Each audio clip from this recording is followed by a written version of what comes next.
Well, we were sitting here ready to go out in the shop, and we got a rude awakening about 3 minutes ago. Someone walked in our shop and actually said he's going to go outside and work. Now, everybody knows this guy.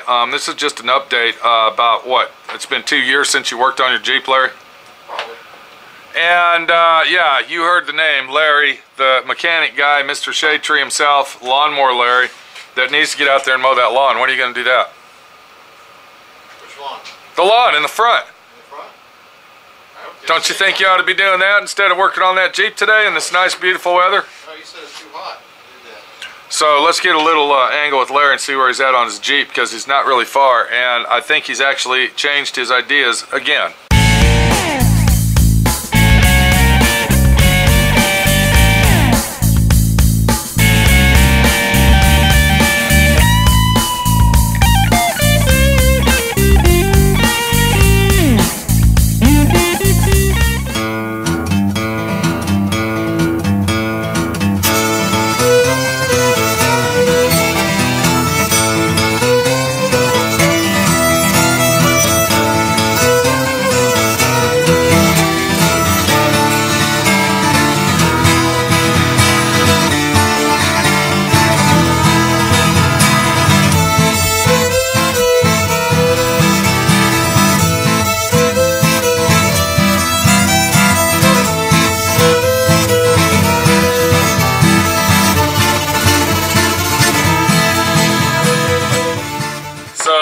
What's the deal now, Larry?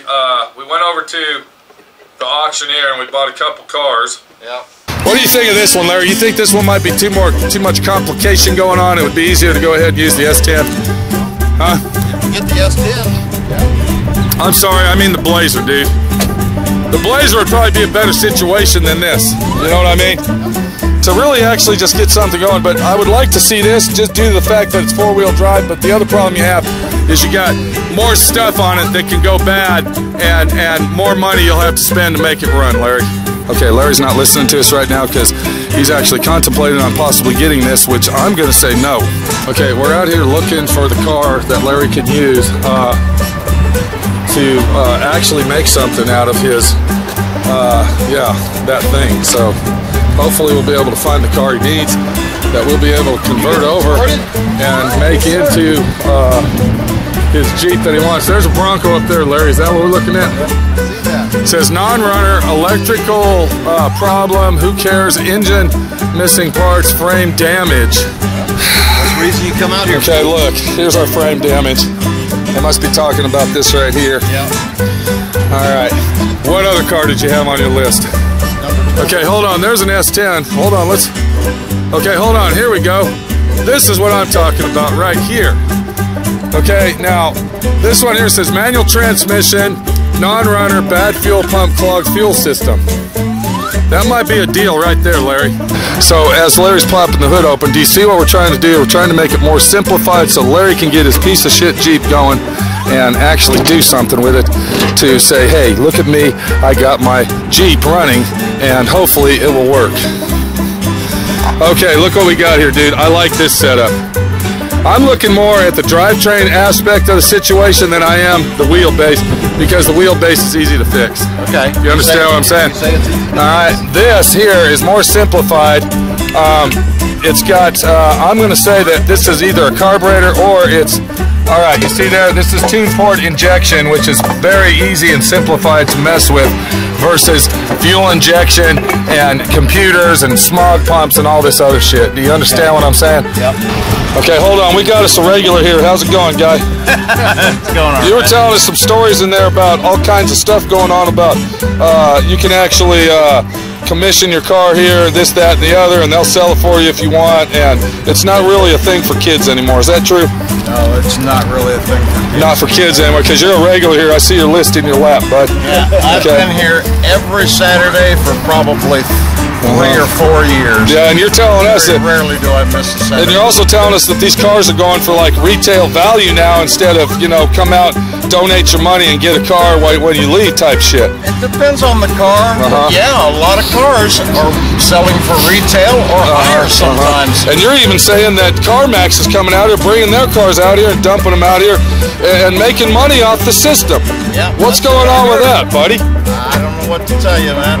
It's all about money. Now, what do? You buy and sell cars, I presume? Yeah, I just kind of try and do a little hustle on the side. Right, right. What's your name? My name is Gene Dawson. Okay, Gene, you're from Dallas, Texas? Oh, yeah, I guess you could say that. I live in Arlington. Okay, okay. Now, are you buying cars that are running and driving, or are you actually fixing some up? No, it depends on the car. Yeah, I buy non-runners and runners. Now, are you a mechanic guy by trade, or? I'm an aircraft mechanic by trade. Oh, wow, dude. Wheelchair. Son of a bitch. Fell on me. I'm sorry to hear about that, Gene. Yeah, sorry to hear about that. At least you're out here doing something, dude. You know what I mean? Yeah. Looks like you got a long list of cars you're going to be checking out. No, actually, I only got about maybe 6 this go-round that I got my eye on. Oh, okay, okay. Is it worth it? The thing of it is, I go the distance. I check the VIN numbers. I do research online on the VIN number. You know, I find out how many owners the car has had. Wow. If it's been in an accident or Are you listening to this, Larry? When was the last time it passed an inspection? Yeah. If the odometer is true. The whole 9 yards. Because if all of those things are shit, it's not even worth my time. Yeah, and all Larry's trying to do is get himself a good frame and a drivetrain so he can build a 1949 Rat Rod Jeep. What's going on with that, Gene? Oh, well. You know? He's already started. Yeah, he's already started on You're one. Looking for like a little Ford Bronco 2 frame? Something like that. Yeah. This. He wants me to get this one. I put a Chevy frame underneath that Ford? Well, we're going to have to modify the frame. That's what I do for a living. I build custom cars. But the deal is, Gene, is I'm telling him to go with this because this is tune port. I mean, this is not tune port. What kind of port is it? Did I say it was? Throttle body injection, which is a lot simplified more than the Ford Bronco with the fuel injection. It's going to save him a lot more money to go with that than to, you know, dick around with a Ford, dude. What's your opinion? I can tell you right now that this little truck right here. Go ahead. What year is it? 91. How much? Probably going to go for. It's a non-runner, manual transmission. How much, Gene? Give us a ballpark. $800. Are you joking us? No. We were thinking a couple $100 here, guy.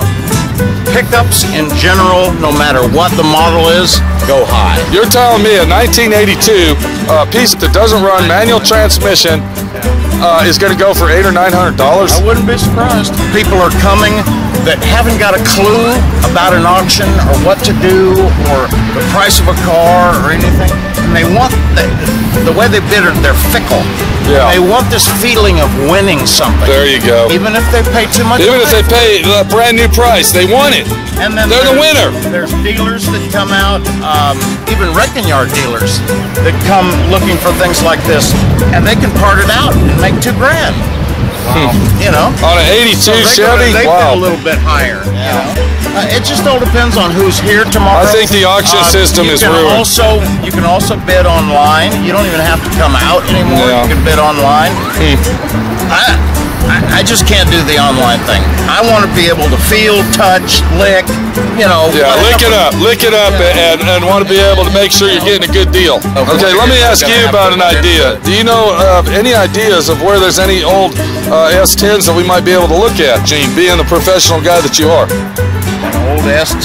Yeah, we're kind of looking for something like this here, dude. Well, we were actually looking for an automatic, though. We really didn't want standard. Is there any more like this in here? I think there's a runner S10 on the other side. Okay, when you say runner, though, is it this model? I have no idea. Probably okay, we need to go look around, Larry. We got other cars to look at. Gene, shake a hand, make a friend one more time. I see a Harley Davidson rider. Okay, dude. You take care, bro. All right? Semper Fi, my friend. Thanks for all the info, dude. We'll be watching for the corrupt system as we walk down the lines, bud. It's not corrupt. All right. Just like you said more and more, it's all about the dollar. It's all about the dollar bill. It's all about who's going to make more money. With all these people coming, trying to, you know, get a deal and not really knowing what the heck is going on, they're bidding higher and higher and higher and higher, and they get caught up in the hype and They bid too high for it. All right, well, we got to go, dude. We're on our way to the Dallas Pound. Dallas Pound. Yeah. You know, there Real are big. other auctions besides this one. Yeah, I know. You got more cars to look at besides here, Larry? That's all. That's all to here. We came all the way out here just to look at this. Yes. Wow. We got to go, Gene. Take it easy. All right.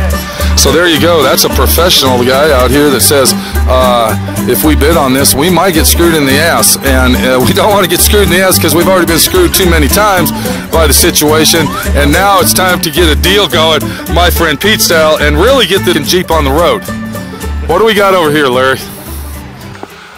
All right, it's been a long day over here at SWRC today. It's actually about 5:30 at night, and we've been busting our ass. We've been working on, you know, several projects in the shop.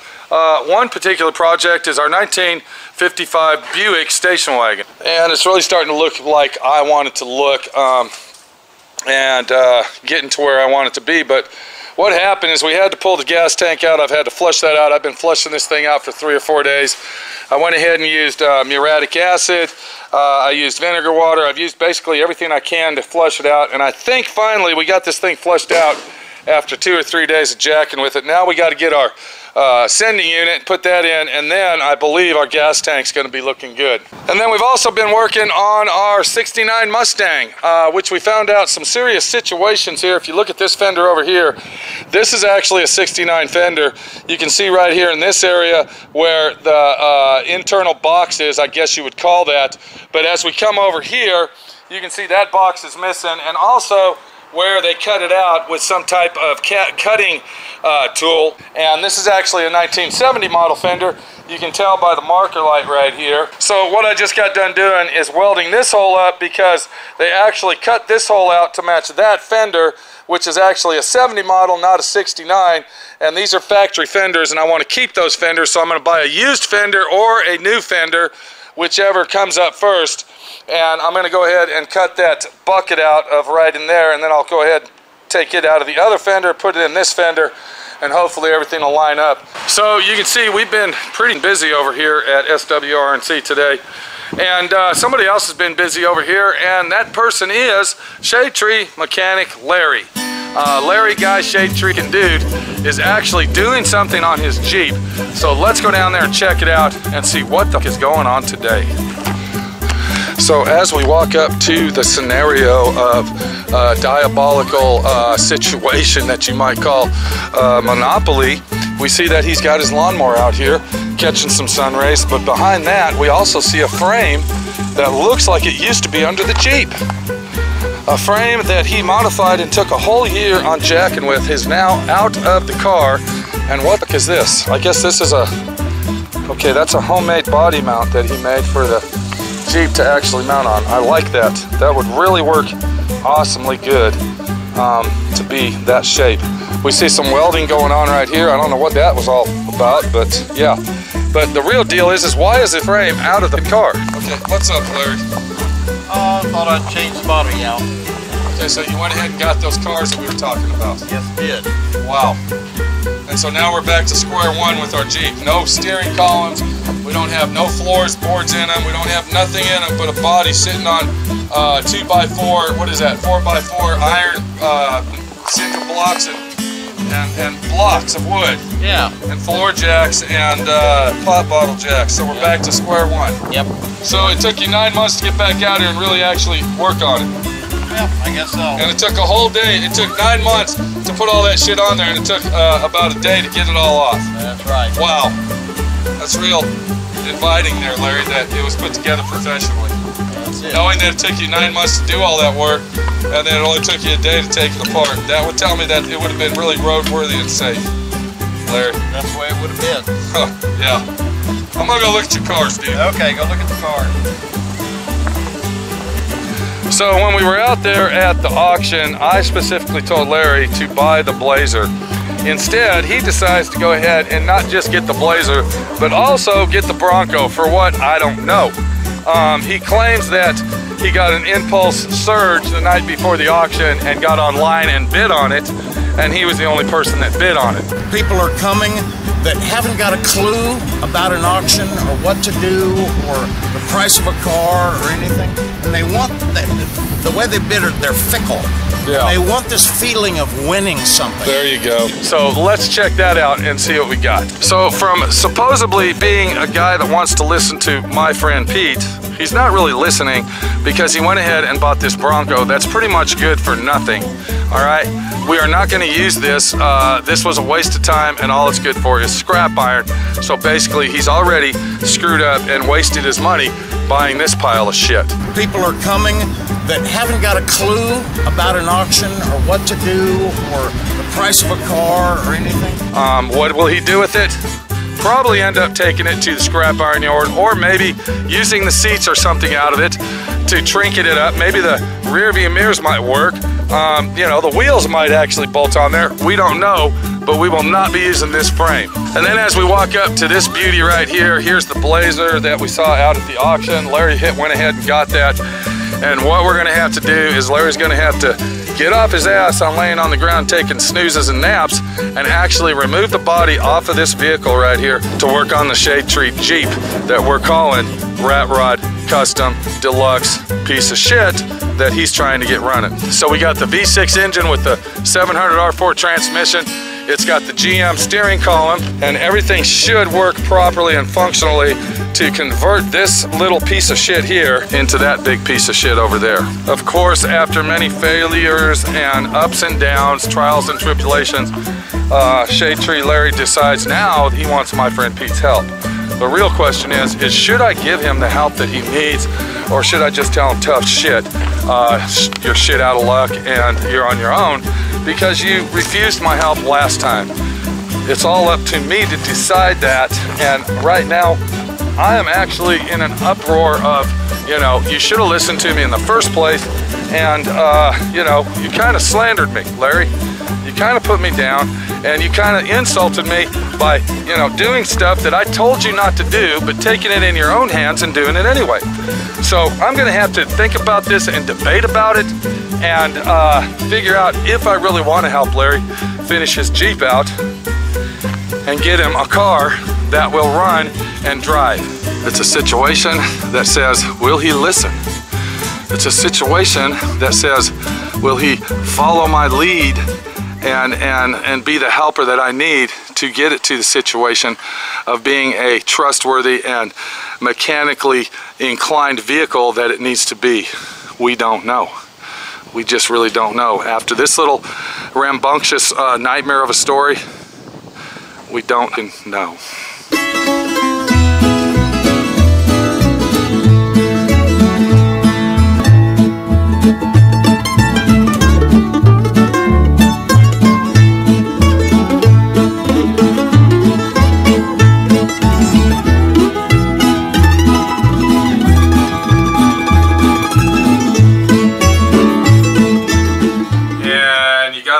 All set up. All we got to do is splice and dice it and make it work. Yeah. And then I noticed when we go outside there's an other truck or Jeep or whatever it is that you're going to go ahead and strip that down and use that instead. Yep. The Blazer is too narrow in the rear end. How do you figure it's too narrow? It's too narrow. The wheel's rough. I can't get the thing to sit on. Okay. So what are you going to use now? I would go back to the Explorer. So you're telling me that you got another car that doesn't run and drive, you don't even know if the engine's any good, the transmission might be bad, and now you're going to go for round 3 on this thing. Yep. Are you going to be working on that heavy this summer, or are we going to just randomly see you probably once or twice? Well, whatever happens. What do you mean? I got vacation time I've got to use. Vacation? Yeah. You're on vacation almost every other day. Aren't you retired? Yeah, but I got to go on vacation being retired. You working on your Jeep today? I don't know. Good luck, bud. We'll talk with you later. Okay. All right? Okay. Take it easy.